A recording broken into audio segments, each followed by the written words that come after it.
All right, welcome in, folks. The next episode of Business Relationship Sports with CA and KJ. We are back today. Good We to get be it back. in, giving you guys the information and talking about what's happening in business, relationships, and sports. So, leading in with sports, as of last night, the Los Angeles Dodgers won the World Series. Let's go. Long time coming for them, as in 4 years. A lot of people discredited the 2020 win because it was in the middle of COVID. There weren't fans, X, Y, and Z, but it's pretty hard to disprove this time. So congratulations to them. Freddie Freeman played pretty outstanding. Lights He's out. the only Lights player out. to go 6 games in a row with a home run during the World Series. He hit the grand slam, walk-off grand slam in Game 1 that totally changed the momentum. And every game really had an impact, so he ended up scoring the MVP. And the big story, other than Freddie Freeman during it, was Shohei Ohtani, the $700 million man. He didn't play great, but it does go to show you how having a team, and making sure that everybody else is doing their job is a big deal. So congratulations to the Dodgers. Anything about the Dodgers for you? I think they just played a team game, man. Like you got your best player getting injured. I think in the second game, messed up the wrist a little bit. I didn't think it was too big, but it ended up being a little rough on him, and he came back, kind of figured stuff out. But if you build the right team and you take care of things, and team chemistry is on point, then you can get other people to step in when maybe your best player isn't in. But to be honest, like Freeman was the guy. Yeah, Freeman. Like, I keep a jersey room. I have a wall, like a room that has jerseys on the wall, and there's one spot left I'm waiting on to try to figure out, who wanted to be. And I said, if Freddie Freeman keeps this up, he might end up getting that. I mean, I'm such a person who's a believer in, being great in the playoffs and showing up at the right time, and that's where your mark is made. And just such an impressive World Series for him, because some people, they never sniff the World Series. Some people only get to sniff one. So to go in and just play that consistent, and not just the grand slam, but every game, pop, keeping them in it, making big plays, building momentum, it's a really big deal. Even in this the last game, he didn't hit a home run, but he was the one who opened it up by getting on base and then allowing the run to score in. So, yeah, kudos to the Dodgers, big time. So Yankees, who are just a historical franchise, I mean, they said something on the TV, like they have 27 World Series, and the next closest is the Cardinals with 11. And I believe that. Yeah, it's like the Yankees are so historical. So for them making it back, the city was excited. Yeah. Aaron Judge is a big-time player. He was doing work, but he and Ohtani were, so-so during the series, but Dodgers were able to pull it out. So L.A. was like live last night. We're here in Los Angeles now, and it was like fireworks going off, 100%. people yelling and screaming in the streets. So, yeah, congratulations to the L.A. Dodgers that way. So you look at a situation like Ohtani, who's the Dodgers essentially brought him in to try to get over the hump of winning the World Series, and he's touted to be the best player in the MLB. In my opinion, last year's MVP of his side of the league, and he crushed it this year. I mean, he set his own record of 50 home runs and 50 stolen bases. Is not even able to pitch this year, and people forget he's a pitcher. Just an absolute electric player. But him going into the playoffs and not being able to play so well, do you feel that does anything for the brand? Do you feel that does anything for the stardom, or do you feel like it just continues to ride vertically, and why? I think he'll still continue to go up. Like, he's still considered to be one of the best players in the MLB, if not the best. So I think either way it's going to rise. And, yeah, obviously you'd like your stars to come through when it really matters. But you got a quality team around you, you get stuff done. And, I don't know, he's almost $1 billion man. But I think he's still produced all throughout the year. And, once again, people forget that there's so many games in MLB. I believe it's like over 160 games. I think 162 or something like that. Yep. And then that's not even factoring in playoffs. What are we talking about? Like potentially like 180, 190 games. So you're only going to be good in so many of those games. It's a ton of games in a season. Right.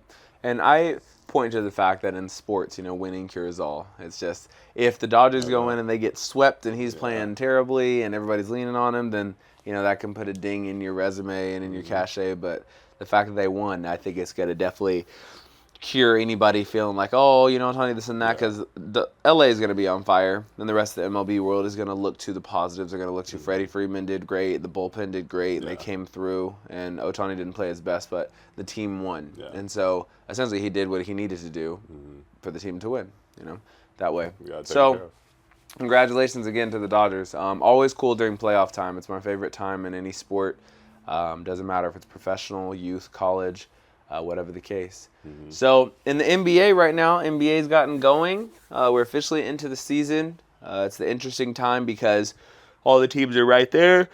3 or 4 games they've played, so nobody's pulling ahead yet. But you get an early glance at some of these teams how they're going to play in real time. Yeah. And Los Angeles Lakers came out with a hot start, 3-0. New coach JJ Redick getting it done in those first 3 games, building the rotation, building the team morale.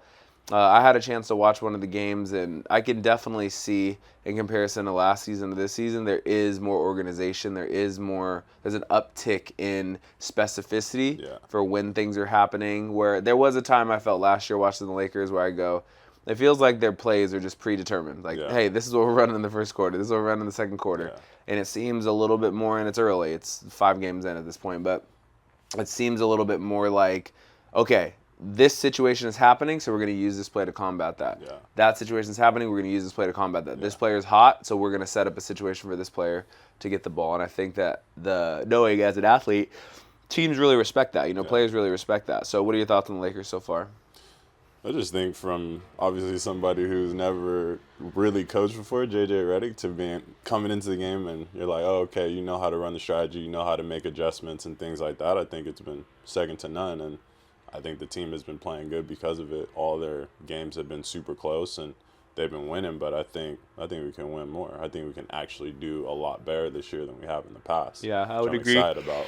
I would agree. You have LeBron James, who, I mean, you can say he's a top 10 player right now in the league, top 2 all time. But there's times I definitely feel like he's still the best player in the league because I think people discount IQ a lot. There's such thing as, hey, this person right now is scoring 30 and getting 10 rebounds and doing what Jokic does, doing what Joel Embiid does, doing what Shai Gilgeous-Alexander does, but the IQ, and the ability to make other people better, LeBron still has that at a really high level. Really, realistically, he does just need other people around him to feel the confidence of just making the plays when it comes in the window. Like when I watch him in real time, I go, man, he is like a floor general. He's like really putting people in the places. He's really getting it to be to where everybody else's job is a little bit easier. So knocking down shots, you can be a little bit more open. Late cuts to the basket, there's a little bit more opportunity there. And the defensive side of the game is going to be the Lakers' big question mark. Like right now, obviously they have Anthony Davis, who's a great defensive player. They have some people who want to get up in you, But can they string it together where it's team defense and everybody on the team wants to play at the same time? That's always what it comes down to. Like the Celtics, the reason the Celtics were so dominant last year is, yes, they could run up numbers offensively. Yes, their three-point shooting was great, but lockdown defenders. But and that's the thing, like the Celtics have always been known for great defense. Like even to this day, even back in the day when they had the Kevin Garnett deal and Paul Pierce and Ray Allen, and they've always been a defensive squad. And like the Lakers have been obviously Showtime. We're more about like getting very good offensive players, and then we get a few defensive players, and it's like just enough defense for us to outscore people. Right. And I think like we definitely still got to work on making it more of a defensive squad because we're going to score offensively. Yeah, for sure. So LeBron James right now is entering year 22, and it's insane. Yeah, he's still producing, still putting up numbers, still playing heavy minutes. It's not something we've ever seen before. But I want to transition this to the youth movement right now. Like, as you look at the people in the league, who does it seem like to you is going to end up being the face of the league? If you look at the people who are international, like the Wembys, like the Shai Gilgeous-Alexanders, people of that nature, the Luka Doncic, or the people who are more American, like you have Anthony Edwards. You even have still the Devin Bookers to agree, who's not super young, but he's in that Olympic mix. And with all that, who do you really feel like is going to end up being the face of the league moving forward? It still looks like Anthony Edwards to me, but I'm super excited about Wembanyama. Yeah. I want him to stay healthy because every time we get a really good big player, always gets hurt. Right. And I'm thinking back to a Yao Ming type of player. These really big players like a Porzingis. These guys end up getting hurt, and I'm 82 game season. These guys are over 7 feet tall and running all the time. Physically, that's rough. But to look at somebody across the board who can potentially do everything, it's Wembanyama. Yeah. Like, this dude is, I'm grabbing rebounds, I'm shooting the three, the mid range. I can go off the dribble. Yeah. Like, I can go in, I can dunk on you, I can lay up on you, I can block shots. You don't want to shoot around me. Right. Like, so he's kind of the combination of everybody. So I think he'll eventually come into the face, but he's not it yet because he just got here. Yeah. True. I mean, it's definitely an international movement right now in terms of the people coming to the NBA. Even the top 2 picks in this last draft, both international players from France. And it just shows you that these other countries are developing in terms of getting the technology, getting the coaching, getting the discipline. But what do you think it is?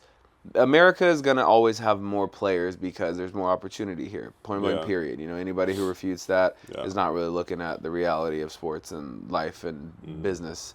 But the international places are developing really quality players when they send somebody. So what is your opinion, just having lived internationally? What is your opinion of the difference that you see between the way training goes internationally, the way training is here, and why it is such that not only are we getting good players from international, but some of our best players in the league are the international players? Just from what I've seen, and they've been doing this for a long time. They've been talking about this for a long time. Overseas, any other country, they're developing the full player. So from a young age, all the athletes, they can pass, they can shoot, they can dribble, they can rebound, they can do everything, which is why a Luka Doncic was so dominant before he was even 18 years old, right? So I think the difference is here we don't do that. Like, if you're athletic, you're like going to dunk all the time, right? If you're not athletic, you're shooting threes all the time. So there's not this like overall development where they're like, oh yeah, you're athletic and like you can dunk, but you actually need to spend less time doing that and more time shooting. Right. Or you need to spend less time on that and you need to spend more time on defense, more time on rebounding, right? More time on ball handling. Right. I think it's more of like whatever you're really good at, you just go and do a lot of it rather than working the entire game as they do in Europe. Yeah. My feeling is I agree with that. I agree in terms of you see the complete game trained there. And while I do believe America is getting to a space where you have more trainers training the complete game, more players who try to play the complete game, you know, for example, the stretch 4 now, the 5s who shoot threes, X, Y, and Z. A big thing that I believe goes unnoticed, or maybe not even unnoticed, but uncommunicated, is this whole concept of the chip. You know, the chip on the shoulder, where in America, you know, people do grow up and they feel like, you know, it's going to be hard to make it to the NBA. I've got to really work. I've got to grind. I got to get there, you know, save my family, whatever the case. But in Europe, there's this unsureness if you'll ever, you know, get that chance of where here it's a little bit more tangible. You know, now people at a young age get identified 7th, 8th grade. Hey, this is a really good player. It's highly touted. We're going to put people around them to kind of manage and maneuver them. We're going to take them to games. We're going to introduce them to people. Now you have the people like after Jason Tatum's era. You know, I'm in 9th grade and I'm meeting Steph Curry. You know, I have their phone number in my phone. I'm in 11th grade and I know Kevin Durant personally. You know, like I went to his camp and he trained me. Where in Europe, I do feel like there is this kind of like, you know, backdoor gym. It's just me and my trainer or my dad or my cousins or whatever, and we're working on our game. And there's this like almost movie-like pursuit, this Rocky-style pursuit of like, I gotta grind it and grind it and grind it until I get there. And then once they arrive, it's even more of a question mark because again, you don't see, other than Wembanyama, but you don't see a lot of these European players like branded as the way that an Anthony Edwards was, branded the way that a LeBron James was, you know, where it's like, they're going to be so great, they're going to crush it. You know, you look at Jokic was like low. Manu Ginobili was low. Luka Doncic was not a number 1 pick, you know, and I think somebody traded up to get him, you know, type situation. There's not this, oh, this person's going to come in and kill it and crush it and do everything. And so other than Wembanyama, who's like 7'5", you know, you don't find a lot of that. And so the chip kind of stays, and you could see it. Like Luka Doncic, he alluded to that last year when he was beating up on some team who I think passed on him in the draft. And he had a comment after the game of like, you know, shouldn't have passed on me in a type of situation. It's like even when he's already putting up 35 a game and number 2 in the MVP category, there's still this like hunger and this chip. There's still the chip. Like you went to Greece, right? Yeah. So what was that like? When I'd say like, what did it look like from the people who like had money and the people who were poor? Like, what'd that look like? Well, when I was in Greece, they were in a recession at the time, so that's what they spoke about mostly. Is the people around just like, we're in hard times, we're in recession type situation. So everybody was like on eggshells. Yeah. Everybody's like, I got to go to my work situation all the time, and then pinch the pennies. People who played sports like myself, it's always a question mark of when the checks are coming type situation, and even the fans, you can see there was like this hesitation of moving money all the time. But I will say, from a cultural standpoint, just like any of the places I've ever been to in Europe, which at this point is, I think, 22 countries, I've traveled to in Europe, and it's like you always feel this family environment of, okay, my number one is like making sure my family's good. I always kind of link back to my family, and then it's like my country they represent. Like, I gotta put on for my country, and then from there I'll look at myself and my situation or whatever the case. So in sports, it goes both ways. Sometimes you look at it and you go, this individual who could be so good, I'm thinking of this opposite that I played with in Greece. And my feeling watching him is, I'm like, you could be starting on the Greece national team and you could be the guy and everything, but why are you playing in this small market team? You're not playing at the Olympiacos, you're not playing at the Panathinaikos, you're playing in Kefisia, and you're like killing everybody. Ridiculous. The reason this team can be third in the league, but after you play volleyball, you just go home, hang out with your wife and kids, and like you don't want to hear about anything else, know. And that's where you start to learn, if you're wise, like you can't always push your vision, on somebody else. And when I say always, like really never. Like somebody has to be willing to come to that space and go, hey, this is what I want. Like a Jason Tatum. I was watching that show, The Starting Five, and it kind of shows when he was younger. His dad was around for basketball stuff, but his parents were split. He's being raised by his mom primarily. He's starting to work on basketball, and he wanted to train with Drew Hanlon, who was already like a really reputable coach. And Drew Hanlon's like, I don't train younger people, basically. Like, I don't train 8th graders or whatever he was at the time. And Jason Tatum goes like, just give me one, or his mom or him, like, just give him one chance. Like, if you don't like it after that, we'll never, hit you again. Just give him one chance. And so Drew Hanlon tells the story where he's like, I brought Jason Tatum in for a workout, and I made it like excruciating, like so hard, like where he would want to quit type situation. And Drew Hanlon's like, the thing that impressed me and the reason I decided to keep him was Jason Tatum said, you're going to have to like drag me out of the gym before I quit, type situation.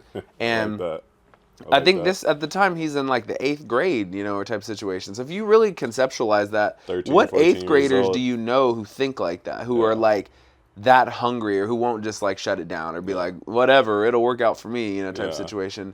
So the drive that's necessary in order to become great is huge. But to bring it back to the point, in Europe, there's a blend. You do find people who are edgy and hungry and like really want it, but by and large, I do feel like most people, they downplay themselves there. It's like in America, in New York, in LA, it's built to like create cachet and built stardom and fame. Where Europe, there's this aura of like, keep it mellow, keep it low key, don't be all up in the stories. But also there's the disparity in income. Like, I've been over to Spain, to Portugal, to Romania. Like, you see like crazy levels of poverty. They're poor. So you're combining a rough upbringing with trying to grind in sports. So they're trying to grind in sports because they want to be better, but also it's like, I really got to get my family out of this situation. Right. So I think to combine even that chip, it's like, I got to do it for my family. I got to make it out. And the thing is, like you said, there's no way to know if they actually can do it. If we're here in America, it's like, it's just out of reach. But if you're like in another country, it's like reaching for the moon and the sun. Unsure. You're like, I have no idea if I'm sure. gonna get And there. your parents don't know, like the only exceptions are if you have who is a really hard worker, Sabonis, who plays for the Kings. He's in that starting 5 show too, and his dad, was a great player, very good player, and so he can help him, with the path up. But still, he has all those traits: the hard work, the keep your head down. Like, you don't find really these European players are very boastful and in the media and big personalities. Like, you look at a Jokic, you look at a Luka Doncic, you look at like Sabonis, and they're very like mild-mannered, mellow. I'm going to be competitive, but I'm just kind of staying in my lane. Where Anthony Edwards is like, he's all in your face, he's talking, he's in the media, and we like that. in America, because again, we give privilege and we give kudos and accolades to those who stand out. Yeah. Those who are willing to speak out and stand out and do that type of thing. But there's not a right or wrong way, because it's always going to come down to the individual. Who becomes great, we've never been able to put a finger on that. Or Michael Jordan would have been a first pick. Yeah. We've never been able to put a finger on who's going to be, the greatest. It's always like we can kind of guess, and then you'll put in the work, But with European players, I want to say it really has to do with the chip. That's the thing that always comes to mind for me, is like there's just not this silver spoon situation. There's not a direct path. The league where Juju, who's playing at USC, she just signed, the Gatorade deal, and she's going to crush it this year in WNBA.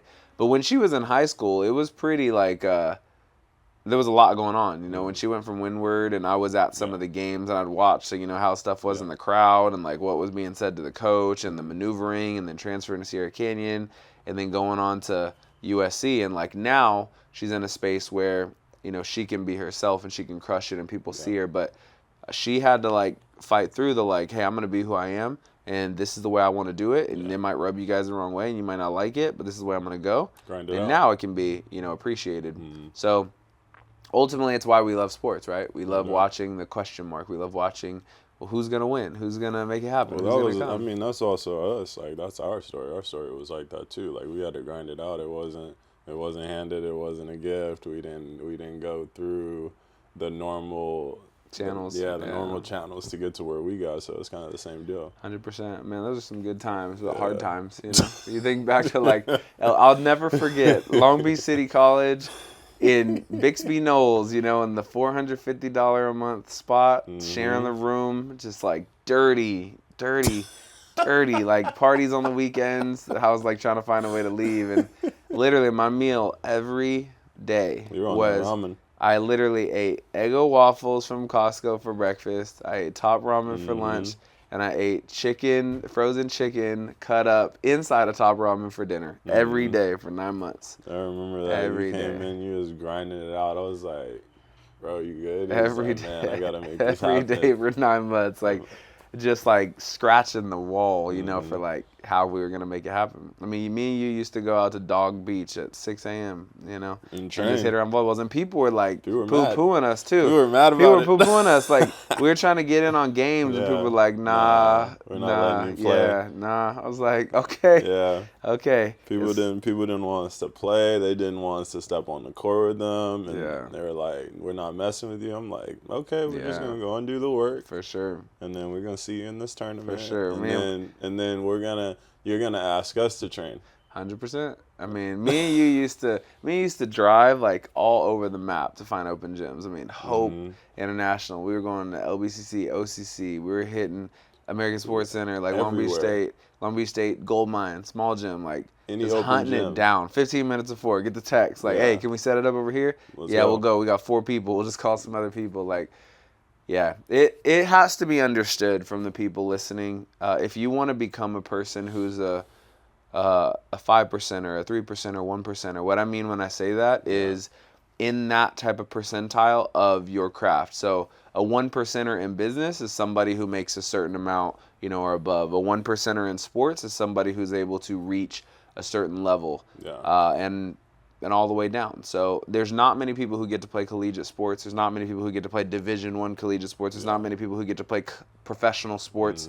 And be a starter and win a league championship and so on and so forth. There's levels, but the common denominator, it really is the work and the belief. You know, you have to get to a space, whether you're born that way or whether you have to train that in, where you can develop a belief in yourself. You develop the ability to believe, I can do this. Like, regardless of if everybody else can see it, if half the people can see it, or if no one can see it.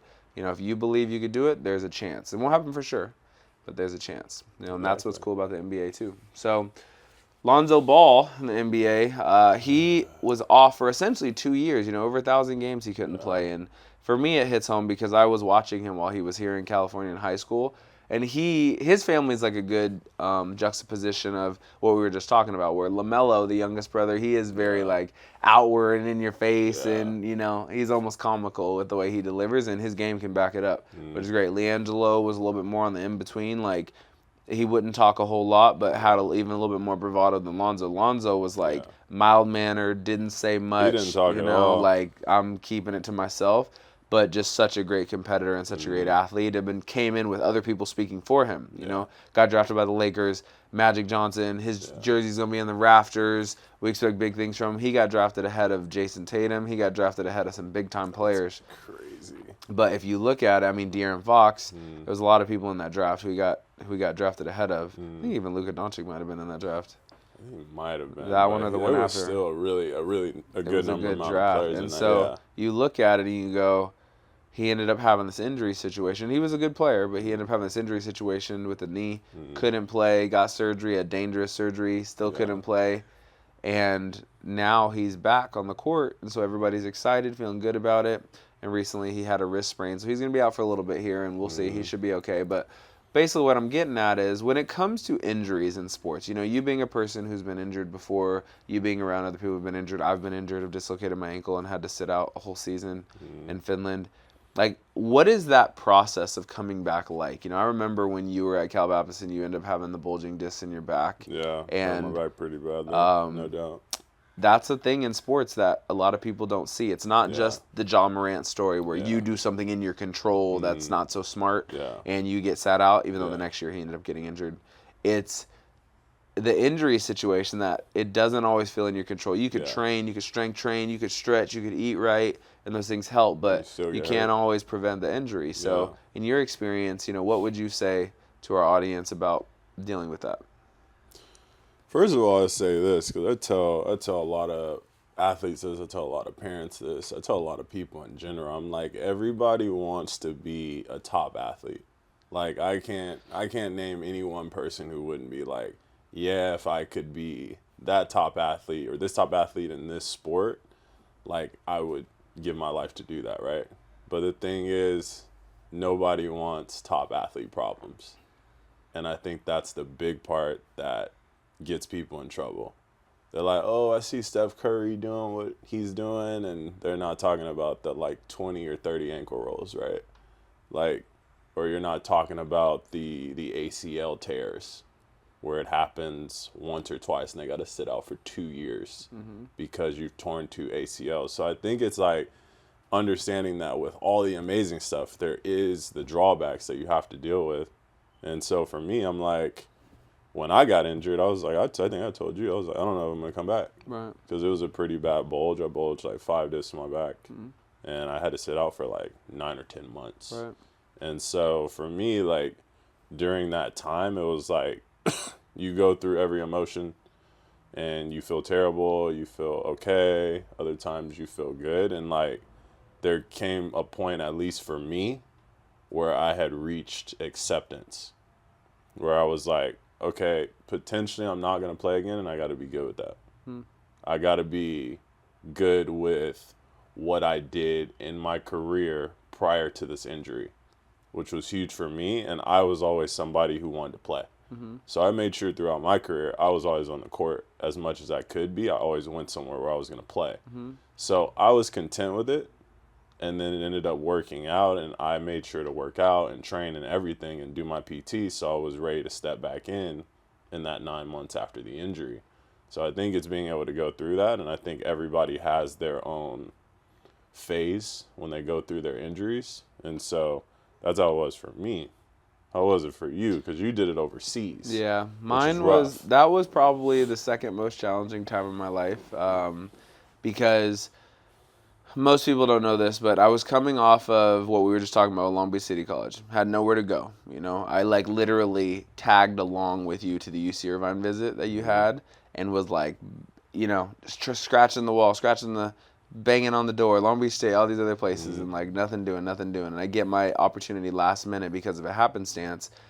You know, I climb the ladder, some things go my way, and I get on the court, I become a national champion, I'm a starter, I do it again, so my stock is really high. You know, I've got offers to go to Germany, to go to France, to go to these different places in their top league, and I pass it all up, essentially to finish my commitment to a club team. You know, I told a club team that I would, you know, be there for them all 4 years, high school, and heading into their last season, I told them like I would be there for them, and so I was really on the fence, and like anybody listening to this, they might go like, "What? Why would you ever do that?" But like if you haven't been in the situation, it's tricky to like understand. Where one thing is unsure, how pro volleyball overseas away from America, like how that might go versus like something and you enjoy. I know I enjoy coaching. I know I enjoy like helping this group, whatever. Like, and you might think it will still be there, and everybody could tell you it'll be there. It'll be there. Like you got to do this now. This might not be there, but you got to make the decision for yourself. So I start, with the coaching situation.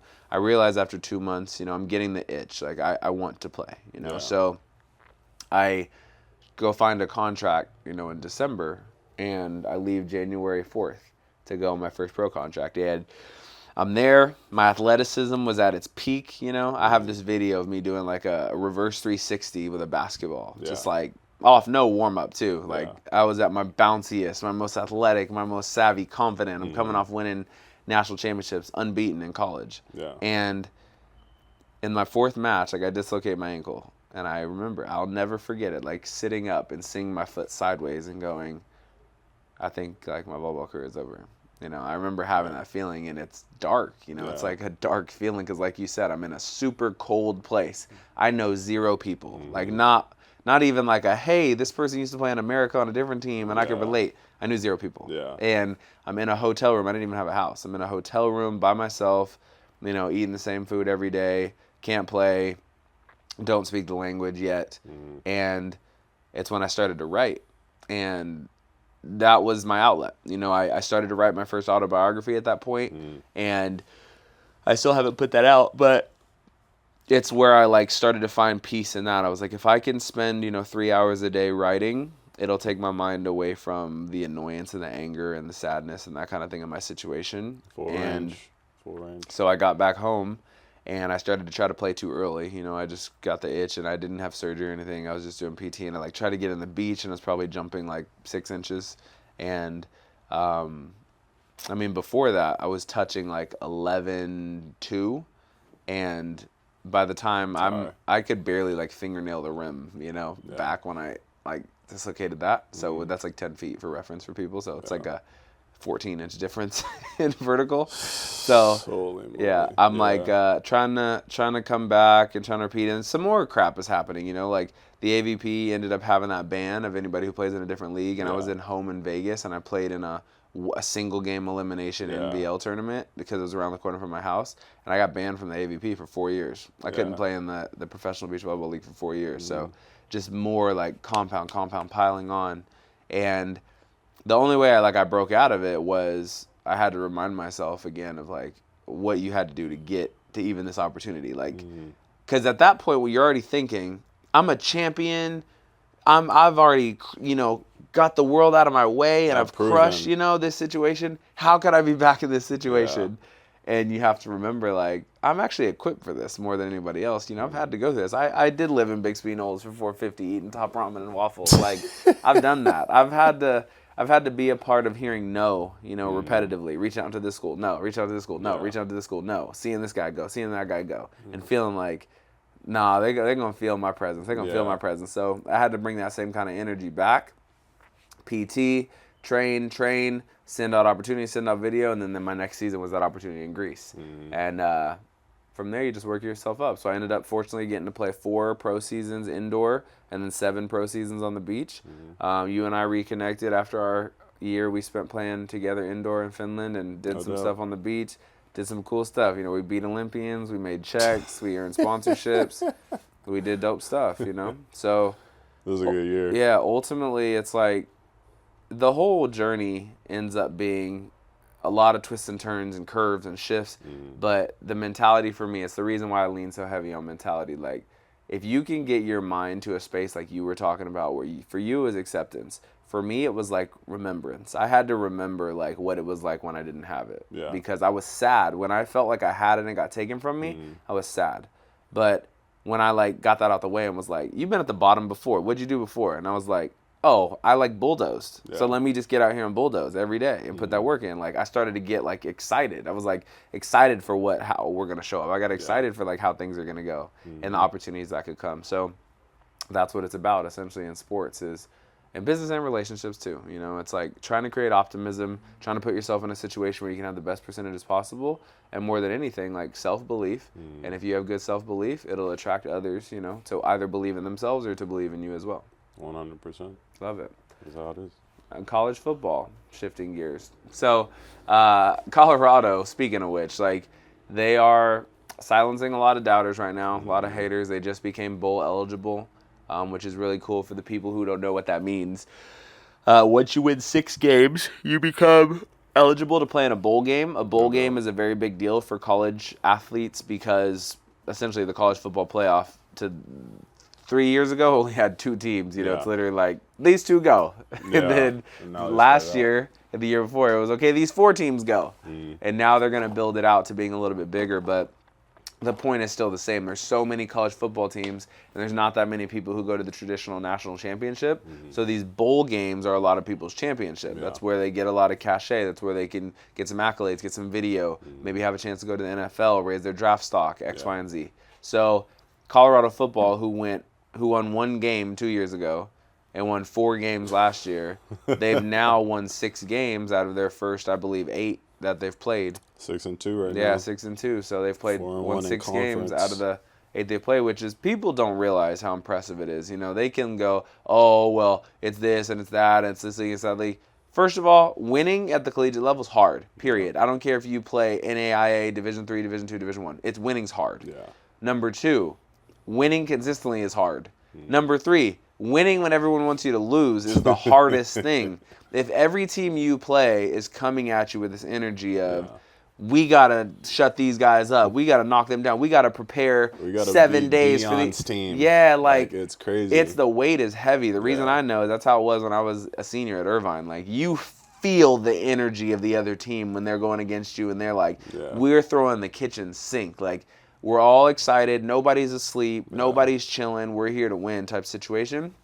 And so Colorado making that happen is very impressive. And in football, a sport like we've talked about before, it has injuries. You know, it has things. And so Travis Hunter is like the subject. Shedeur Sanders is the quarterback. He's great. You know, I believe he'll be the first pick or the second pick in the draft. He's great. He's Deion Sanders' son. Deion Sanders is great. He's great at selling the game. He's great at coaching the game. He's great at teaching the things off the field and dealing with the media pressure, X, Y, and Z. And they've got a lot of other great players on the team. But Travis Hunter, this dude is like, I wasn't even on the train of like really knowing much about him when he was at Jackson State and people saying, oh, he was committed to a Power 5 school and then he committed to Jackson State. It's a big deal. I've watched now this season. This dude is unreal. He's like, untouchable. What he can do on the offensive side, the defensive side, the fact that he can play both sides of the field. Like, people don't get how challenging it is in football in general to play one half of the game from an energy standpoint, from a safety standpoint, from a strength standpoint. I can tell you that it's near impossible. This like, dude I'm is telling you 'cause literally it's tough. This dude is literally playing both sides of the ball every snap of the game and making plays. Not like I'm running ghost routes. Like, I'm catching 9 balls, I'm swatting down passes, I'm intercepting, I'm celebrating. It's like, I haven't seen anything like it in the collegiate game. And so where I'm taking this is this whole Heisman, you know, candidacy thing. So generally the Heisman goes to a quarterback, not always. And if it doesn't go to a quarterback, it goes to a running back. It goes to a point scorer. It's rare in history that somebody, like a Charles Woodson, won it.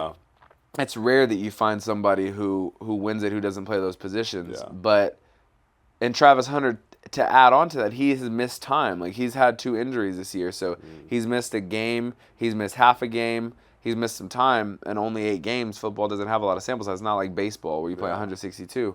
So, and it's college, you got less games than the NFL. But he's the leading person for the Heisman. Like, so what are your thoughts on all this? He should be.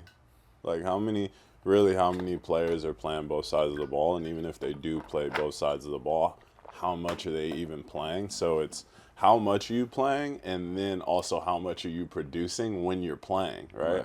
So there may be a few guys in college who are playing both sides, but we don't know about them because they're not really producing, right? He's on both sides, and he produces on both sides. I'm like, how can you turn that down as a potential Heisman candidate? Like, how could you not make that kind of person a Heisman player? And they get injured. Like, obviously he's going to get injured, but, like, yeah, people play one side of the ball get injured. He's doing both, so it's 2 times the chance that he's going to get hurt. Right. He's like, Yeah, it's very impressive to me. I mean, between watching Freddie Freeman and what he did during the World Series and watching Travis Hunter this year, it makes me so optimistic for where sports is going. You know, Yeah. like there's some things about sports that I don't really like. For example, in football, the NIL, I think it's really dangerous, and I think it takes away like a lot of the sportsmanship and the camaraderie because people start worrying about money rather than like Yeah. just training and winning and building team chemistry.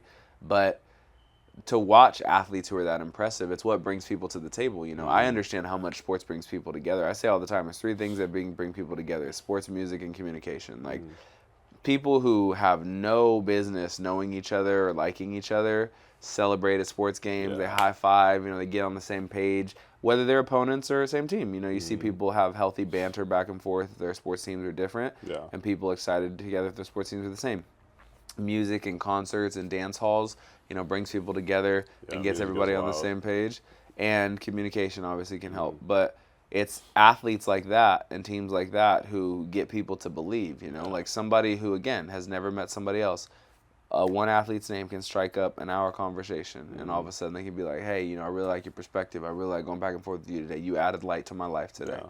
And that's dope. So Connections. a person like Travis Hunter has that ability to really like light up the earth. It's not just the kids who look up and go, "I want to be like you. I want to play like you." That's Yeah. great, but it brings community, you know, and it brings togetherness, you know, Yeah. type of situation. There's not a lot of people who are creating, you know, violence and rivalry and gun battles over college sports. You know, obviously you have the betting and the side stuff, Yeah. but it's bringing far more people together than it is separating, in my opinion. So that's Agreed. really important.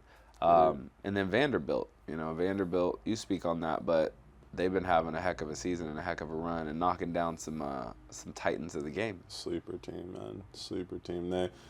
And I believe they were ranked, but not anymore after losing this last one against Texas.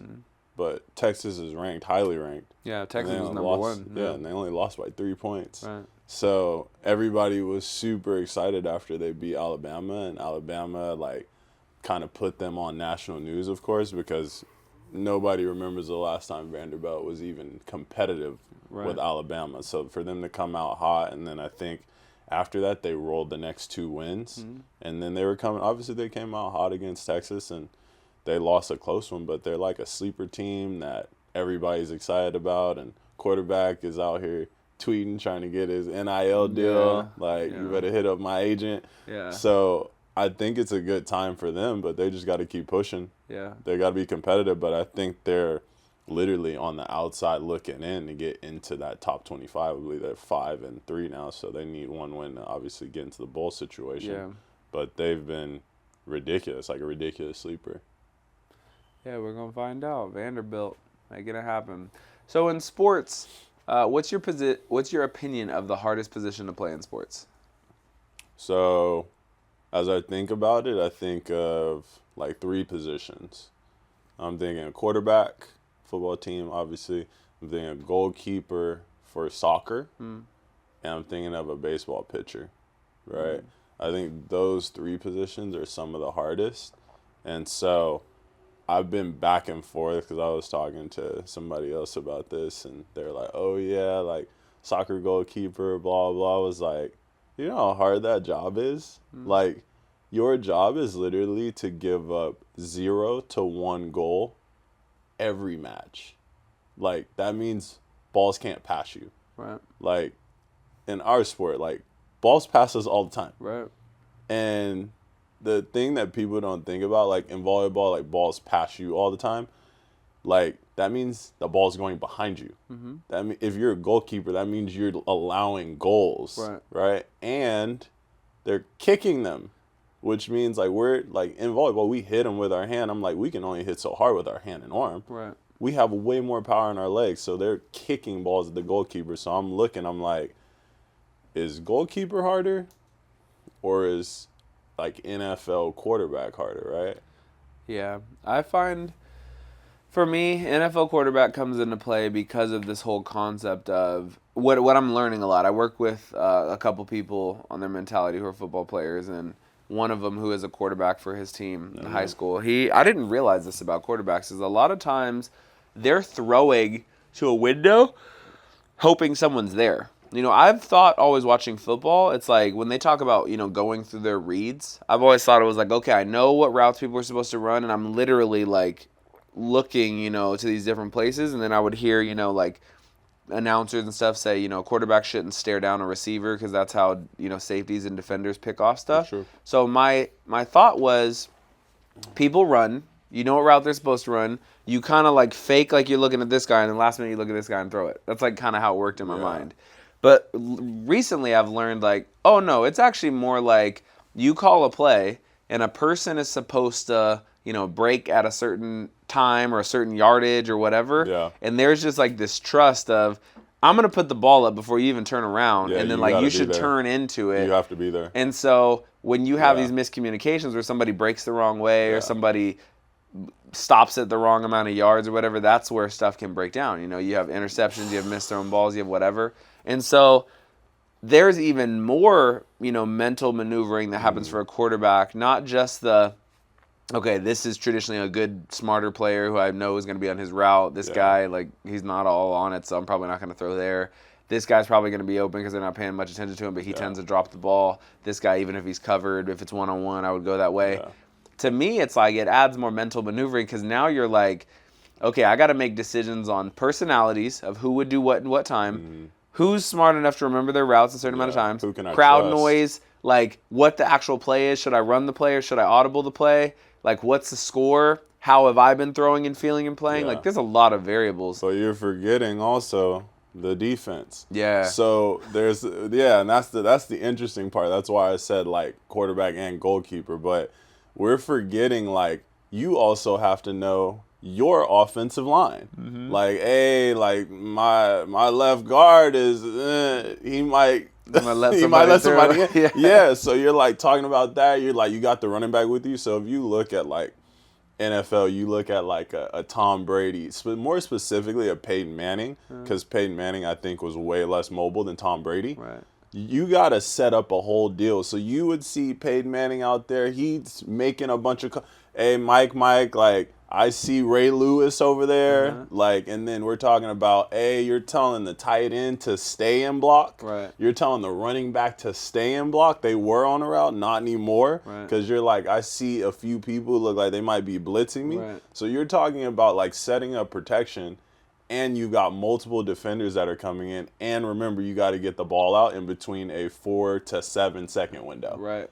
And you got to make sure that everybody's going to run their routes to a T, which is why I think about like the Peyton Manning and Marvin Harrison. Mm-hmm. They said Marvin Harrison was one of the best route runners ever, which is why he got a ton of balls. And I think Reggie Wayne too. Mm-hmm. It's like they were literally on the route. If the route was 17 yards, they were hitting it on 17 yards coming back, which is why the ball was out and in people's hands on the break. Right. So that one's like a huge one where you're like, holy moly, like you got to deal with all that. And then everybody wants to ridicule the quarterback. And I'm like, none of you guys would step in and play quarterback. And even if you did, like you would realize like instantly how terrible you are at it. Like you have to do so many things correctly. Yeah.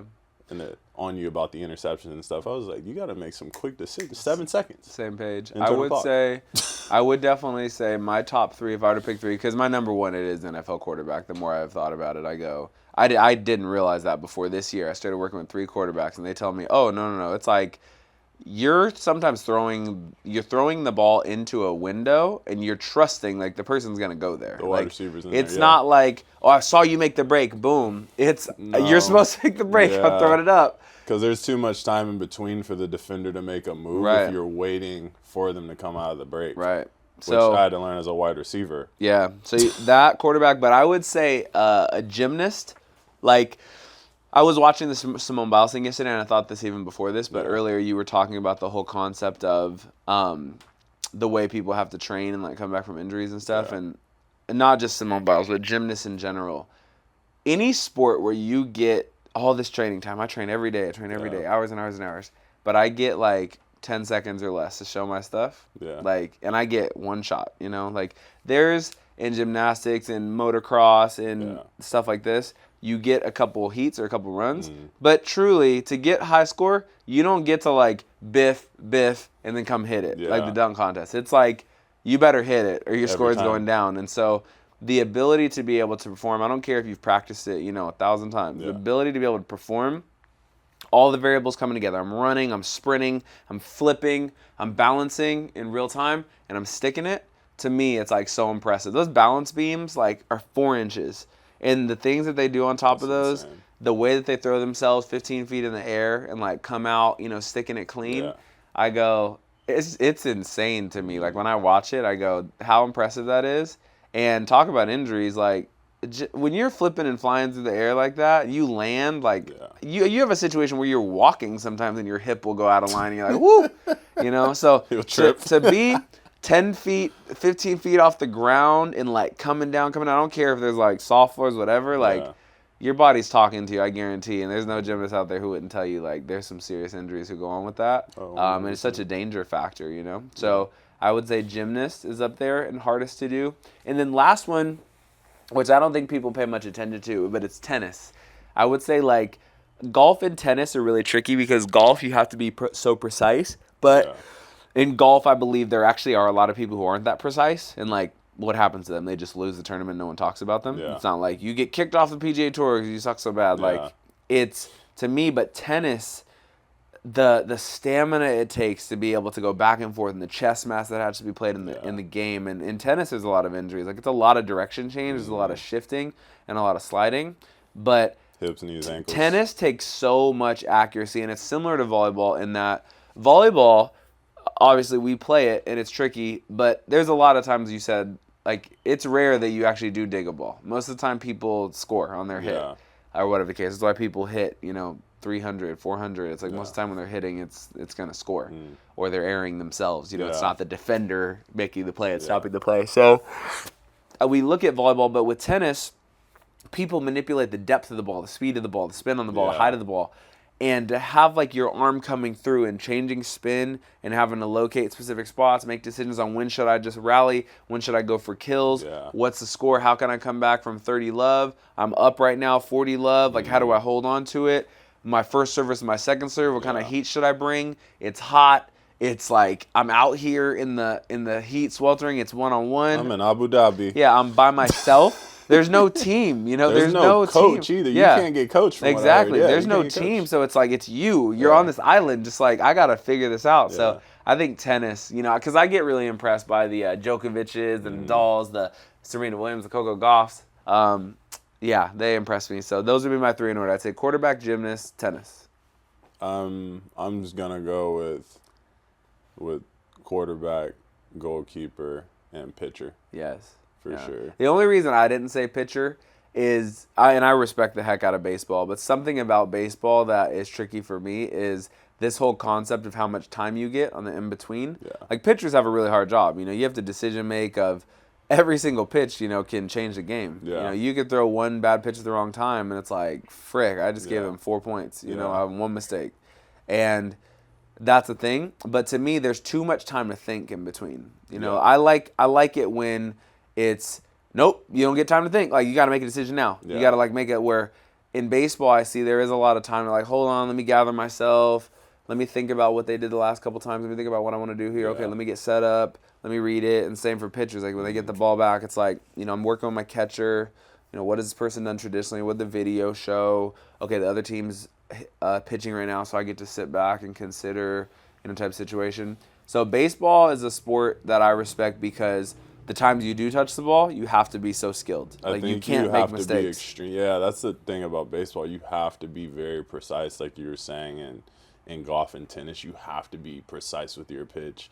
You have to make the right move on the infield to catch the ball. You have to read the depth of the ball as an outfielder. You have to know how far the ball is away from the wall if you're going to try to steal a home run. Like, you got to have that stuff. But I'm like, man, as a pitcher, you imagine, like, throwing a ball and you're about to either get lit up or you can get a strikeout. It's like you got to be so precise and it's just you, Like it's a rough spot to be in. Yeah, I would feel that way about pitcher if they had to do it every game. The fact that they get like a rotation and a group of people, it's to me, I've started to see it more as a team effort. Like even last night, where you have like your starting pitcher with the Dodgers, he does pretty well, but then you have your reliever, and then you have your closer. Yeah. It's like it's become more of a team effort. Where I do feel like 40 years ago, when it's like you had more people pitching full games. They're trying to, it's they're on trying you. to protect shoulders now. Yeah, and they should. I mean, think of how like serious the injuries are with the elbow, the Tommy John surgeries. That's why there's a name for it. Because you got to think about it. Like they're throwing more than quarterbacks.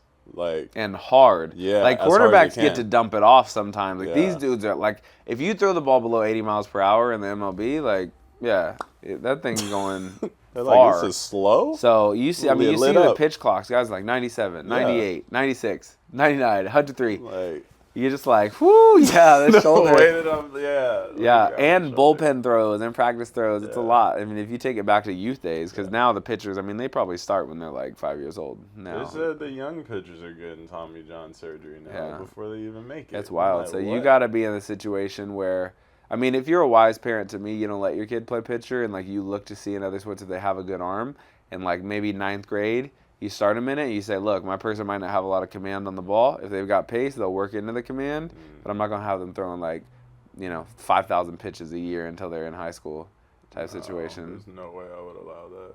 Yeah. Same thing in volleyball, though. Like, if I had a kid who's playing volleyball, like, we'd be strictly like platform and hands technique until you get to a certain age, and then we'll start working on that shoulder. Like, you're not going to be out here hitting balls, like, trying to light it up in middle school. Like, that matters. I wouldn't even consider club.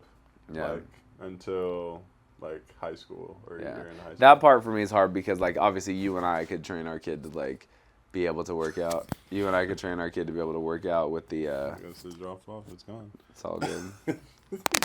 Yeah, you and I could train our kid to be able to work out in the situation where they're still getting better and stuff, but like think of the parent who has no volleyball knowledge. It's like I got to put him in something, but that's where you talk to the coach. You go, "Look, my kid is not to hit volleyballs. Like they are not." Well, They could take some swings, but I'd be like, we're not really getting into this until you're like 13. Yeah. Like, we gotta kind of save the body. I'm not, especially with like the way that some of the kids are in club. They're just kind of like, and I'm like, your parents are literally coming out of like 10, 20K a year to like fund this for you, and you're like, about it. Not serious.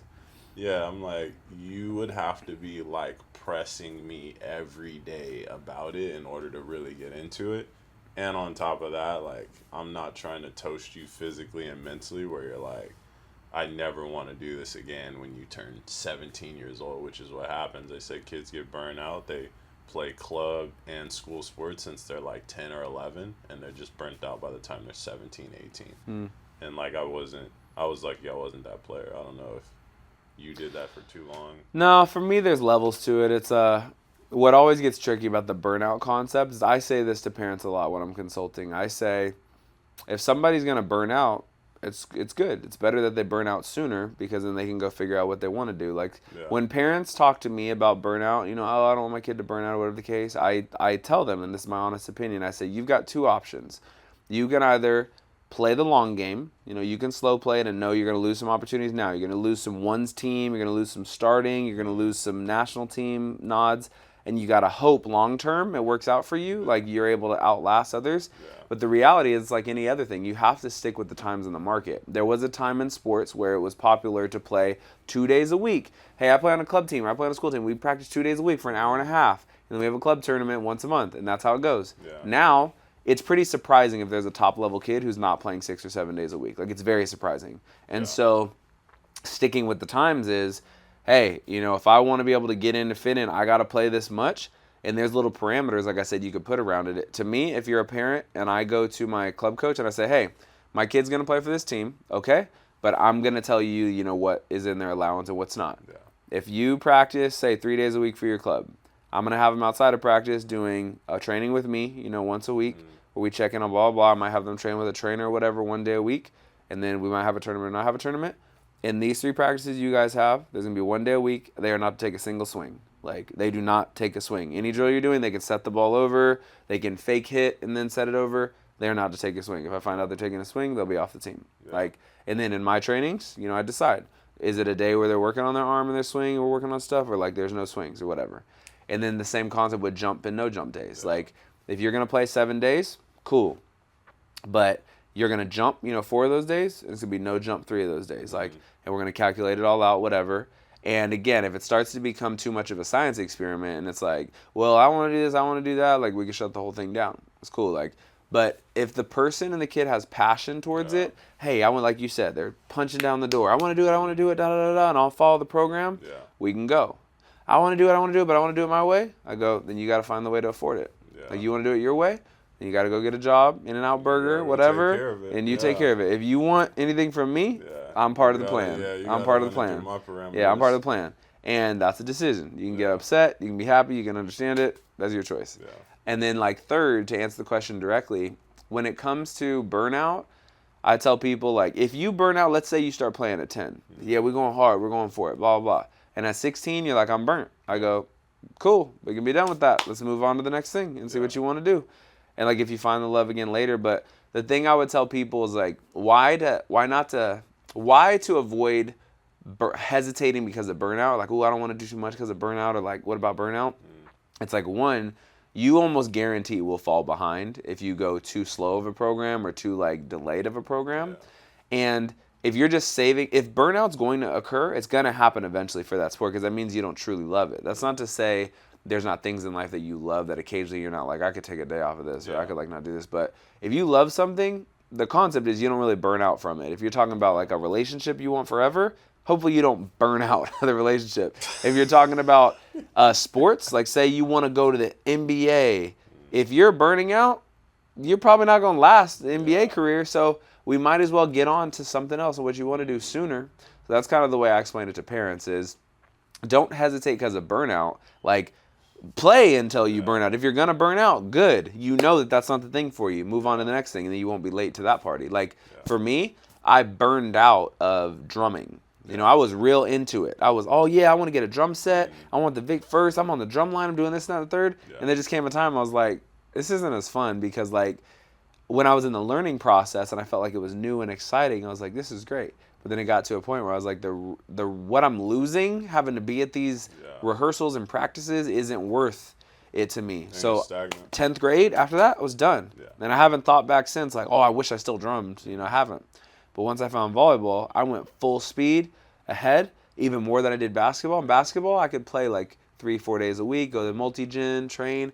But in basketball, I wasn't like, I want to go to 3 trainings a day, and I want to work on dribbling, then I want to work on shooting, then I want to work on this and that. I was like, I want to work on my skills to be able to start, but that's kind of as far as it goes for me. Yeah. Where volleyball, I was like, I want to be on the national team. I want to win championships. I'll wake up at 4 a.m. to play it, to coach it, to train it. Yeah. So for me, it's just life is all about the pursuit of finding the thing or the things that you truly love. And if you try something and you find that you don't like it as much or you find that you don't like it anymore, no problem. Like, people just tend to feel like bad or they feel like they're disappointing somebody when they don't like something anymore. And I go, the sooner you don't like something, the better, because then we can just move on to what you do like. But if you continue to like something, great, we'll keep pursuing it. But there's lessons in everything. Like, I don't look at it as, well, you played club volleyball for 6 years and then you quit, so you wasted all this money. I go, there better have been a bunch of lessons in there. How to work yourself out, how to be a part of a team, how to show up and be responsible, how to be more athletic, how to get to the top of the food chain. Like, you better use those same lessons in whatever craft it is you do want. So there's no waste for me. No doubt. No doubt. All right, name those lyrics. This is a new segment of the show that we're going to be utilizing. So we'll trade off each time. Some of the time I'll give KJ some lyrics and he's going to try to name that song, and you do the same as you're listening. Sometimes he will give me lyrics and we'll try to name that song. The one thing that we will do for each other is we'll name whether the artist is male or female. And that's how we're going to start. In the future, maybe this transitions and shifts. It becomes, okay, what genre is it? What decade did this song come out? But right now, all that we can say is it's a male or female artist. So the first song I have up. What you got? Okay. So this is a female artist. Oh, this should be interesting. And I'm going to read you 2 lines in a regular voice. I'm not going to sing it, and he's going to try to guess who the artist is and or what the song is called. So, lyrics. Baby girl, better known as give me goosebumps and high fevers, making player haters believers. Don't you know? Gotta tell somebody, 'cause I really need somebody. Tell me you're that somebody.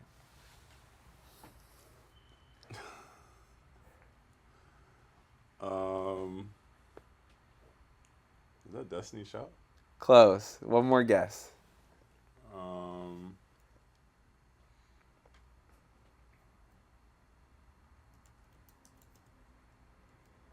I can hear the singing in my head too. I'll say it one more time for you.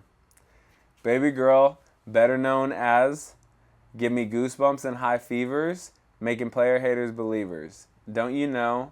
Gotta tell somebody, 'cause I really need somebody. Tell me you're that somebody.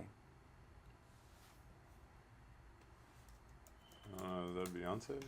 You're getting close. So it's Aaliyah Are you and serious? Timberland. Are You That Somebody is the song. Yes. My brain is like. The funny part is I can hear the singing. Baby girl. Better known as Aaliyah. Yeah, I can hear. I could hear the Aaliyah part, the singing. I really need somebody to tell me that somebody, so I can literally hear that like verbatim in my head, like the singing part, and I'm like, great.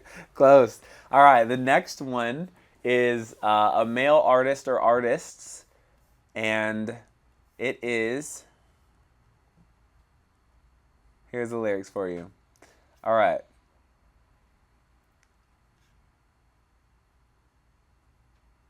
You can do Truey, I do Versace.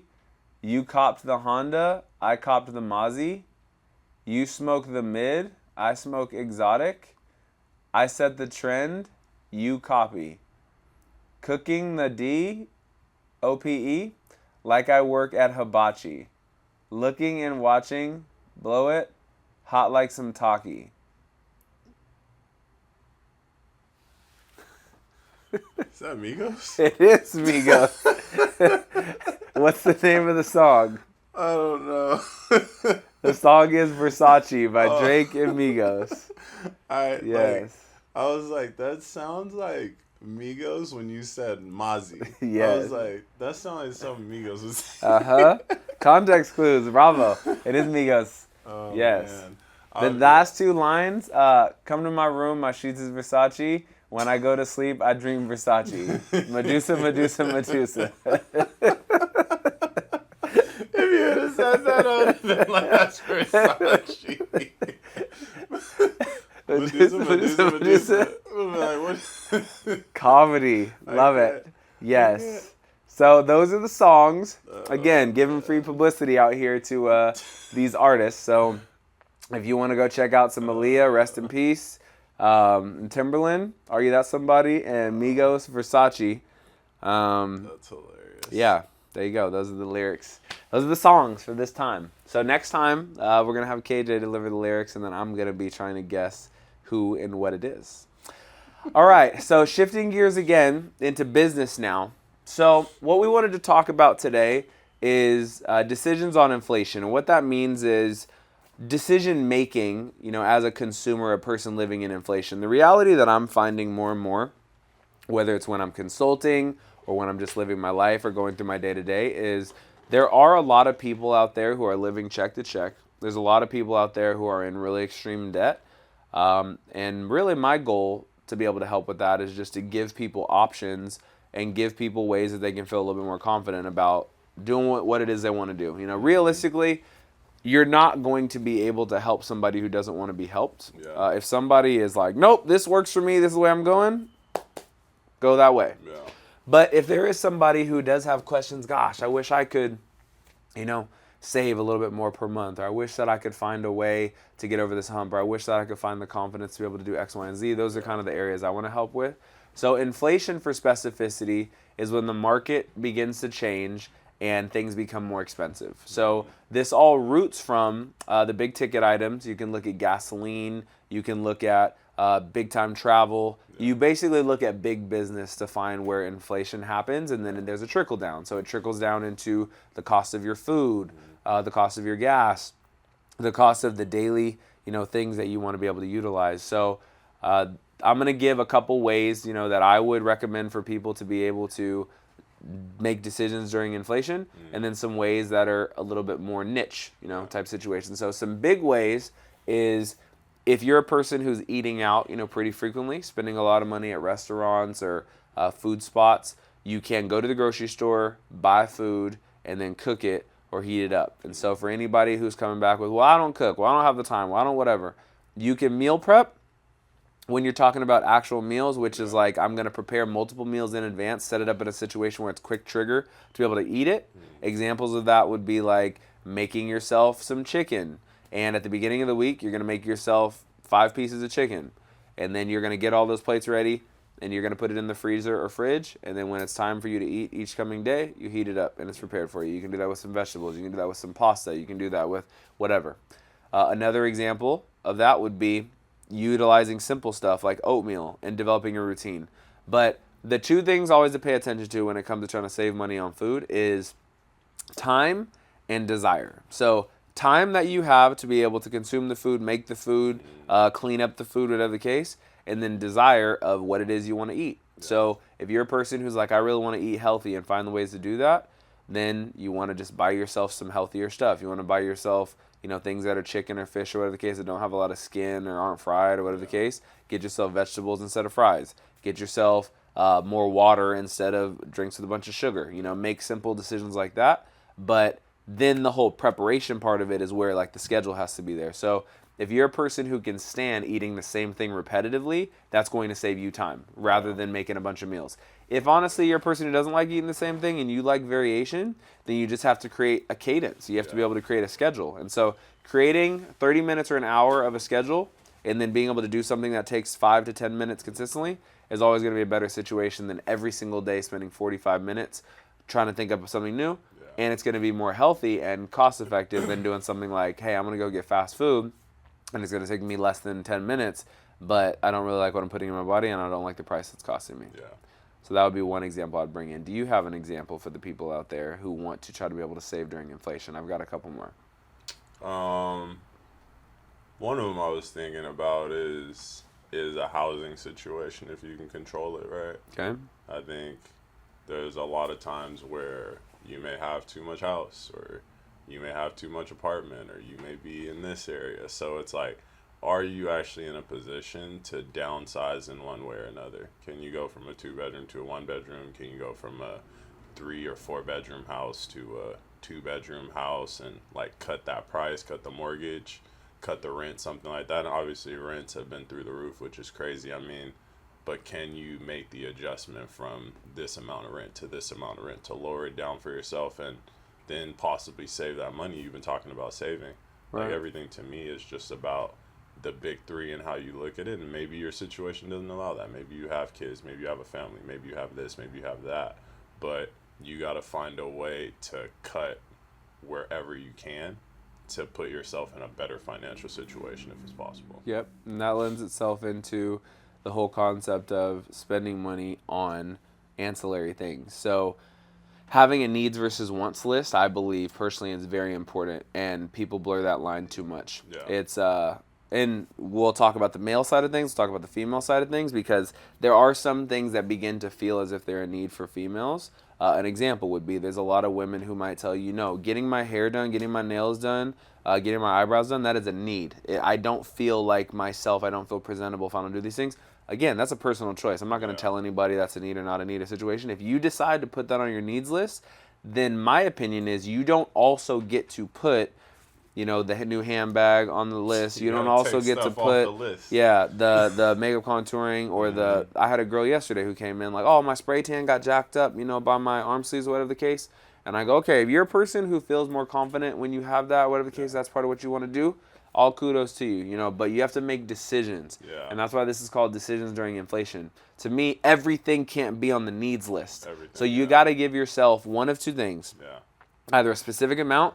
I cannot have more than 10 things on my needs list. Point blank, period. Yeah. Well, what if I add 10 things or less? Or there has to be an amount that you're spending, and that has to be a percentage. So needs, in my opinion, should not exceed 20% of what you make. Needs.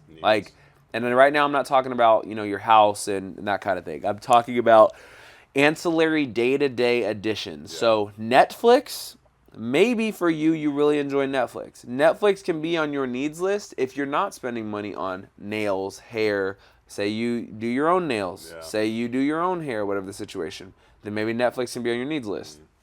Netflix can't be on your needs list if you have, well, I've just got to have a day at the spa, and I've got to have my massage, and I've got to have my my toes, being done with the kid. Okay, then Netflix can't be added to the needs list. And so if you're saying 20%, let's use a round number. Let's say you make $2,000 a month, and we're going to call 20% of that $400.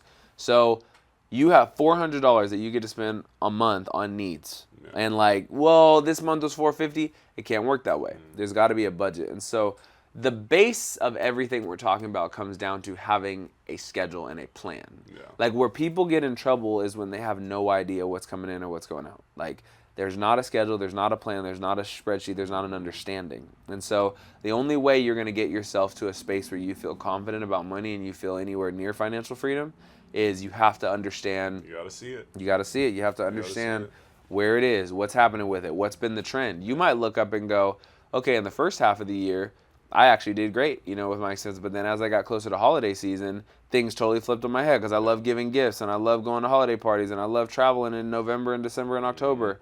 And you got to be able to see that and go, okay, then that means in the first half of the year, you are literally saving and shelling and shelling and shelling. And then you take a percentage of that savings and go, I'm going to use this and sprinkle it out during the second half of the year. And then it works. But where you don't find yourself in trouble during inflation is when there's a plan.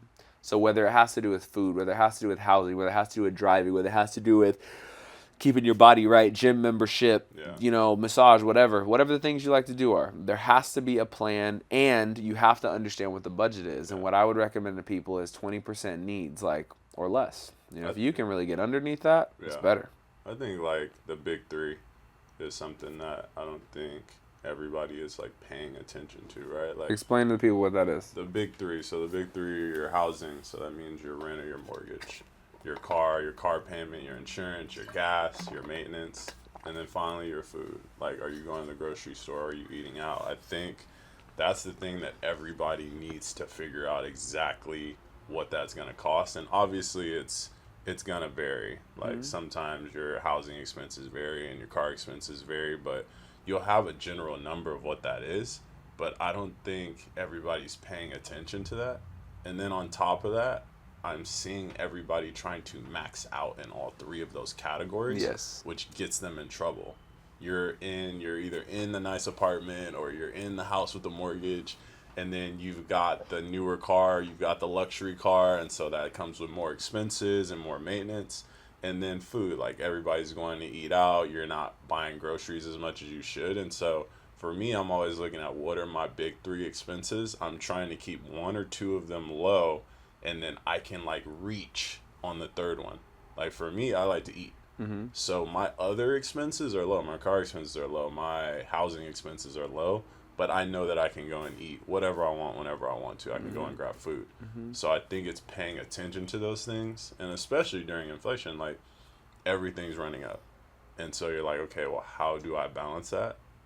And I think even attached to that, we're getting close to leaving the normal 5-day work week. For sure. I think a lot of people are having problems with.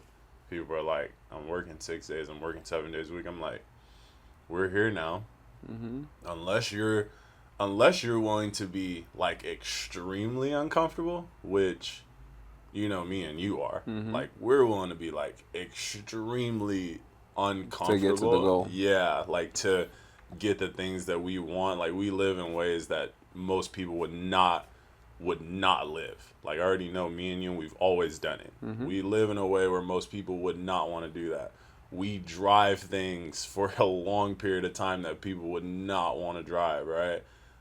With our food situation, we've always been pretty loose with our food situation, but that's because the other things are taken care of. But we're in a place where if you want all this stuff, you probably need to work the 6th day. Yeah. Or the 7th day, and I think that's where people are starting to freak out about with the inflation situation. And I'm you either make that big choice or you make the other big choice. Yeah, someone's got to give ultimately. You hit it on the head just in terms of it's It's really just a decision. Like, what do you want to do? You want to live the luxury lifestyle? Okay, then you're working 7 days and you're going overtime. Okay, you don't want to live the luxury lifestyle? Then cut back on expenses. Like, I have an uncle who decided to retire earlier than most people would retire. Yeah. But to his credit, he drives a Toyota Echo with the roll down window, and he makes sure his housing situation is at a minimum. Mm-hmm. It's like, I could live here, I could be comfortable here. These are my daily expenses. I go, draw blood. I get a little bit of money that comes in. I get my retirement check, and I make decisions on eating out. Even when I come in town, literally, I'll be like, yeah, you want to go out to eat? Yeah, I'll be there. We'll sit out, and he goes, I'm not eating. I already ate before I left my house. I'm just here for the conversation. Yeah. And he's comfortable in that space. Yeah. He's not like, well, I got to put on a show. Well, I got to wear a certain thing. Like, Yeah. he's comfortable in that space. And I have people on the other side of my family who are opposite. Like, oh, you come in town, it's got to be a big thing. We got to go out to eat. We got to get the person picking us up. We got to go to the game, sit in the VIP, do the da-da-da-da. And you look and you might go, okay, all right, like, whatever the situation. But to both of those situations' credit, I watch and see, okay, you want to live that lifestyle? You are not adding on, which is great. That's why it works. This person wants to live this lifestyle. That same next morning, they'll be right up. Like, I got to go to work earlier because I got to bring it in. I got to go do the thing. So that's where in those situations I can respect. But like you said, there's a lot of people out there who are not. They want their cake and eat it too. I want to work, 4 days, but I want the luxury lifestyle in all the ways. And it's like, you could put it on a credit card, but you're going to be upset. 10 years from now, you're going to be upset. When people are telling you no, loan people are telling you no, and money's going to run out. So you always have to be looking towards what's happening next. I use that concept in sports. I use it in business and relationships. You always have to be looking at what's going to happen next, okay? That way. So be present and look at what's happening next. All right, so interest rates, same type of situation. There's this big debate always when it comes to housing, when it comes to cars, when it comes to anything with interest of, should I wait until the interest rates drop, or should I get into the market now and then wait for the interest rates to drop? And the answer to that always becomes it depends on your situation, right? It depends, like what you want, and it depends on when you want to have it. Like, there's people who can, let's use, so people can understand this conversation more. Let's use some round numbers. Let's say it would cost you $500,000 for a house, which in California, that ain't happening. But let's say $500,000 where you live for a house. Down payment of that. So I've got to get to $100,000, for a down payment on that ish. There's 10%. There's, let's say 20. So I got to get to $100,000. I could squeak out $100,000 right now, but then it's going to cost me between my mortgage and interest rates where they are right now, and my homeowner's insurance and property taxes. It's going to cost me about $3,000 a month, to be able to cover all this. Okay, so I got to put $100,000 down. That empties me. Boom. I might have a little bit in savings, but that empties me. Yeah. And then now I'm working. My job pays me about $3,600 a month, and I have to pay $3,000 to make sure I maintain this house. That leaves me and or my family or whatever with $600 to operate with per month. Yeah. I have to, for 30 days, food, car, gas, lights at the house, which I didn't mention before, water potentially at the house, or gas, electric, ancillary stuff, any kind of eating out I want to do, hair, makeup, club sports, whatever. That ain't happening at $600. So in that situation, you got two options. You go, I'm going to wait till these interest rates come down, and then it would cost me. And in the meantime, mind you, I don't spend that $3,000 a month. I already have my $100,000. I keep the $100,000 where it is. I put $1,500 a month towards that $100,000. And if I wait a little bit, that number is going to be bigger, and I'll be a little bit closer. And then I can wait for interest rates to come down, and I might pay, $500,000 house. I might pay $2,200 or $2,100 a month, to be able to satisfy this. And then rather than having $600 a month, now I have $1,400 a month, which is way more breathing room. That's the way that side has to be looked at. Or option B is, and this would be the flip. Let's say I'm in a situation where right now I'm paying rent on a place that is, call it $2,000 a month. I'm paying $2,000 a month. I bring in that same exact 36, and every month I'm putting that $2,000 down. And some people would see it as throwing it out the window. Some people will say I'm investing in the space I live, or my kids go to school, whatever. So that leaves me with $1,600 a month. I still have my $100,000, whatever the case, when I'm renting. And I'm going to keep renting. I'm going to keep renting. I'm going to keep renting. And so over time, you can stack up and go, I had my 100,000, and then I'm going to keep going this 1,600 till I can pay it off cash. Yeah. Like I'm not getting a mortgage. I'm going to pay it off cash. I'm going to wait. You're waiting years and years and years to do that. 100%. But ultimately, the only danger and risk you run in that situation is if you're like, let's say inflation goes up and now my 2,200 goes to 24, 26 to 28, and I have to move out of this neighborhood. And or if I run into something catastrophic, that blows up my ability to be able to use that 100,000. Like, say I got to go 50,000 on a medical thing or 40,000 on. I'm not really foreseeing anything that's $40,000 if you don't have a house. But let's say there's something that happens that's extreme. And you have to cut into that. Then all of a sudden you're starting back at square one and you don't have anything you're building equity on. So where I go is the real move, like, for somebody in that situation, and again, I want to keep repeating, it's very situational. Yeah, There's no everybody. one size fits all. But where the real move is, if you start to look at property and you can't buy something cash, the way is you get yourself that 100,000, whatever, you buy something that's 500,000, maybe less, maybe multifamily property, maybe single family property, whatever. You get yourself property, and then you rent that property.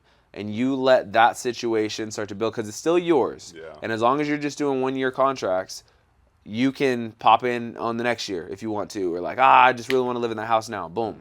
And so let's use that same exact scenario and go, you have 100,000, you're making 36, and you want to get in this first house. Okay, I'm going to use that 100,000 towards the down payment of this house. Now I own the house. I'm going to stay in my current situation, which I'm paying 2,000 on, and this is where it gets a little tricky because she's like, hold on, now I'm over budget. I threw out my 100,000. It cost me 3,000 to fund this house right now with the current interest rates. Yeah. And I'm paying 2,000. That 5 does not add up to 36.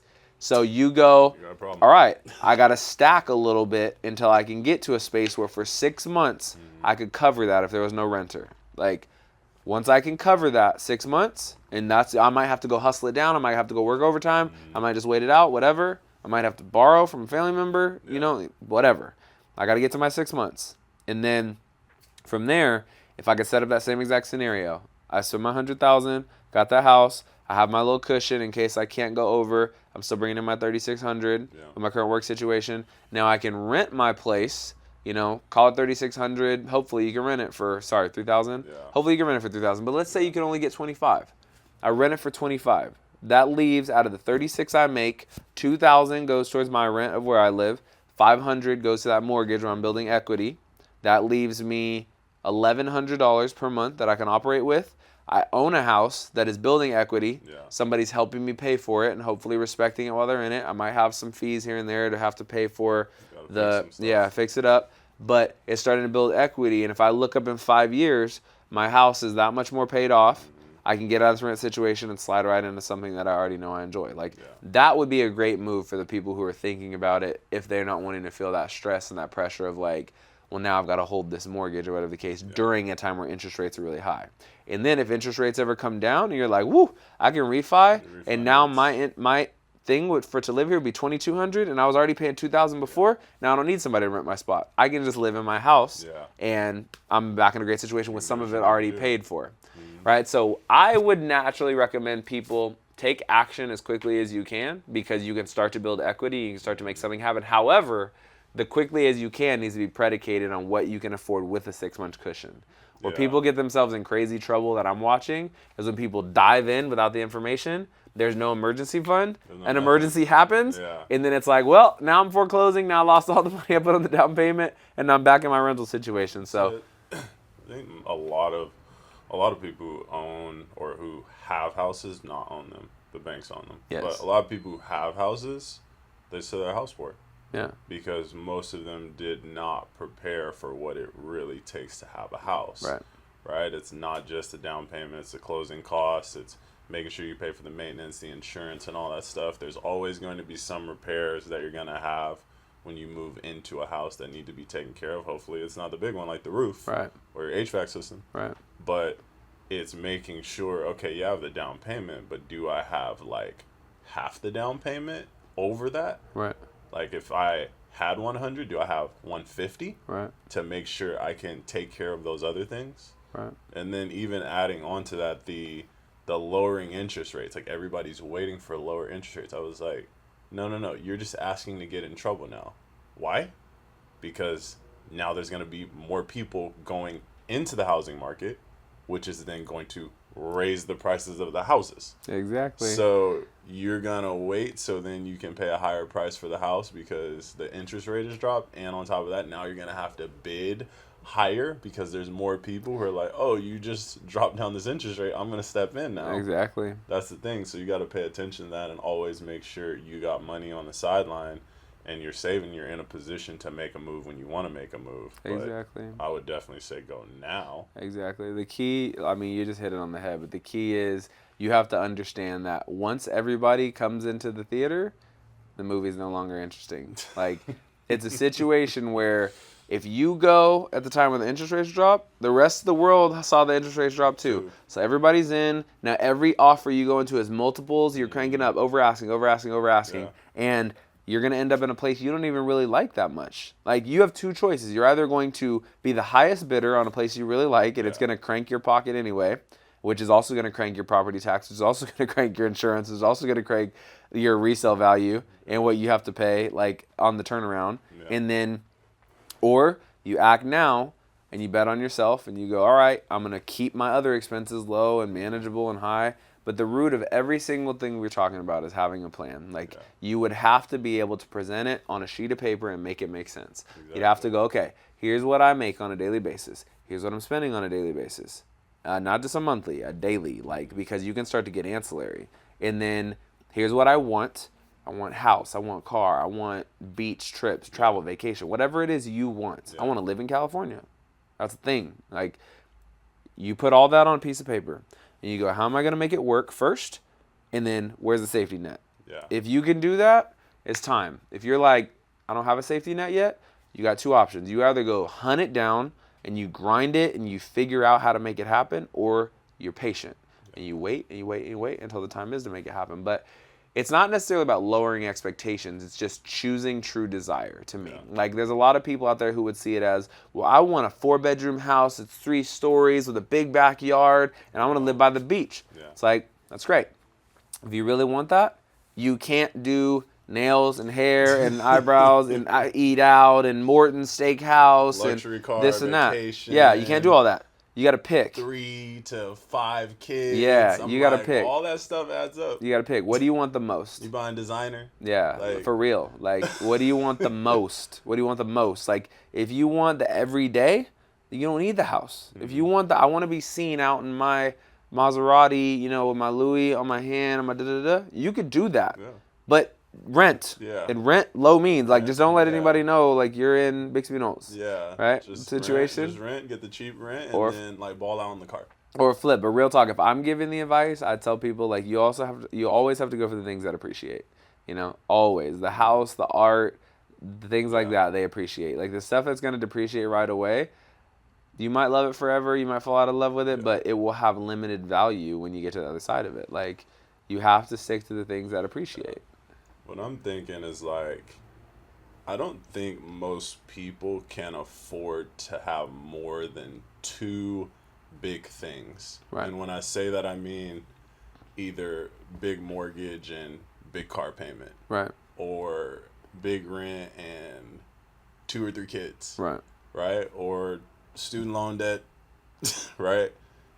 Credit card debt or personal loan debt. So I'm always of the mindset of, I'm like, okay, if you've got these big things outstanding, like, you got to make sure you take one of them out before you go into the next one, right? Right. Like, what we see is, like, you got your lawyer, your doctor, or whatever, and it's like, okay, well, now I have all this student loan debt, but now I'm going to go be a lawyer, so now I'm going to go get the really nice apartment or the house, and I'm going to get the really nice car, and then I got, like, the designer, and I got, like, the suit or the nice stuff, right?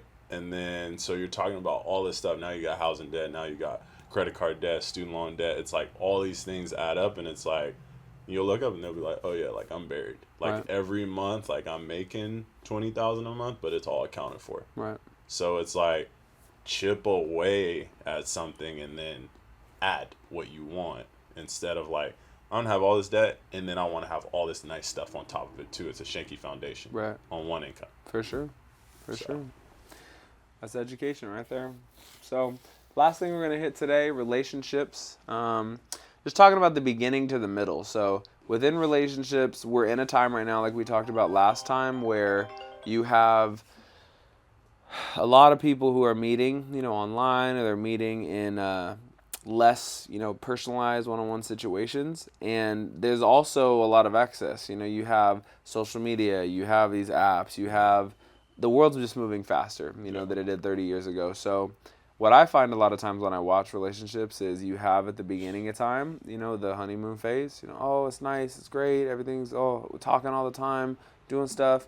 And then people get towards the middle. And so for some people, the middle is 3, 4, 5 years. Some people, the middle is 3, 4, 5 months, right? It depends like how you feel about the middle. But the point is, when some time passes, people get comfortable and then they start to sink into like their real ways, So, I'm a little bit less, communicative, which is fine if you can preface that and like, listen, I don't want to talk all the time. Yeah. I don't want to be on the text thread 24 hours a day. I don't want to be like on the phone or seeing you every single day. Like, you have to be really upfront and straight up about that. Of like, this is how I naturally feel right now, and you might like this person more than you like somebody else in the past, or this person might be the person you're really feeling right now. But knowing how you are and who you are is really important. And going, well, I'm not the type of person who wants to have somebody around all the time, even if I'm really into them. Or I'm not the type of person who wants every single day, Or I am that. I'm letting you know. I do one every day. I do one all the time, whatever the case. And like being able to hash through that to see if it's going to be able to fit. But where I wanted to go with this is some of the things that you find, become comfort things that might potentially cause rifts or problems down the line. What are some things that you've seen in your time that can make the ship a little bit less strong on the foundation? I don't know, because I'm like personally, I'm just a person who's not like trying to spend 24/7 with somebody. I've never been that type of person. I'm like maybe 1, 2 times a week. I'm keeping it light, but also it's because I'm working a ton. So for me, it's just the like maybe in the beginning, like there's like more communication and you see someone more, and then I think over time that becomes something that is like I don't want to do, because you're like, okay, like I understand who this person is, you understand where they are. And so now you're like, okay, like let's create a little bit more space. I'm working more, I'm doing this, I'm doing that. So I think that's one of the things. It's like too much time spent is like not good for me. I think the term like distance makes the heart grow fonder is like a serious thing for me. And I think over time in my relationships and situations, it's always been a way that it worked for me. Right. What about you? Yeah, I mean, I watch. Most of my education at this point comes from like watching others and seeing in society what works and what doesn't. Things I notice that really create issues in relationships are when they're under a magnifying glass. Like, because humans a lot of times take the opinion of other people to decide how they feel, which is unfortunate. But that's why you see like a lot of celebrities, they have like these really tumultuous, rocky relationships because like there's a magnifying glass on them. And so there's perception of, well, I don't want it to look like this is happening. I don't want to look like that is happening. It's like, but it is happening. Like, well, I don't want people to know that. It's like, once you start trying to play that game of like, well, this is happening, but I want people to know it, I want it to look like this, you're going to run into an issue. It has to be authentic. It has to be like, this is the way it is. You could be private, by all means. It's not like your stuff's got to be on Front Street.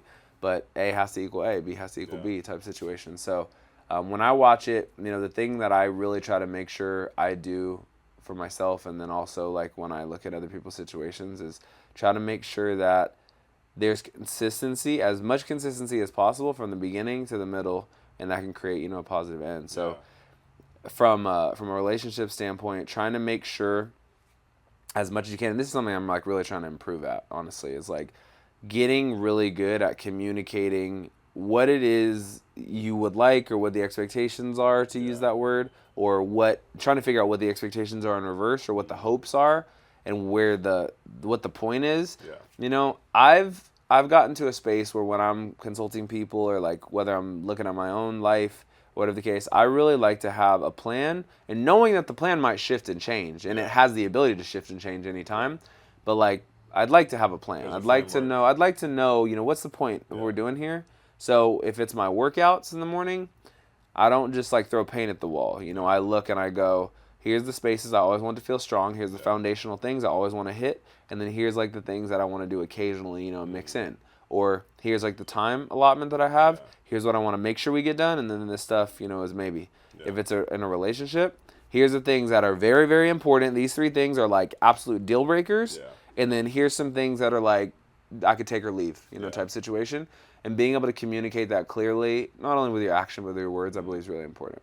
I think also like the thought process of like being complete and being incomplete are huge things as well. Like you'll hear a lot of people say, I'm looking for this person to complete me. And I think that's actually a huge problem for me, because you're coming in basically saying you're not whole, and then this other person's going to make you whole. But then the problem is when they leave, there's devastation, right? So I think it's coming in and making sure that you're a whole person, you're confident in yourself, you know what you do, what you like, and things like that. And then you meet somebody who's also a whole. 2 wholes come together instead of 2 incomplete people trying to complete each other. That makes it problems if that thing doesn't work out. Yeah. I treat it as necessities and bonuses. Like, the necessities are self-confidence, you feeling like you can make it happen by yourself, you know, you're standalone, but it's a bonus, you know, if this other person is involved. And it's that way in all relationships, you know. I see it in romantic relationships and business relationships and, you know, friendships. You have to be able to come in from a space where you're like, I'm good solo, honestly. Like, I'm great solo.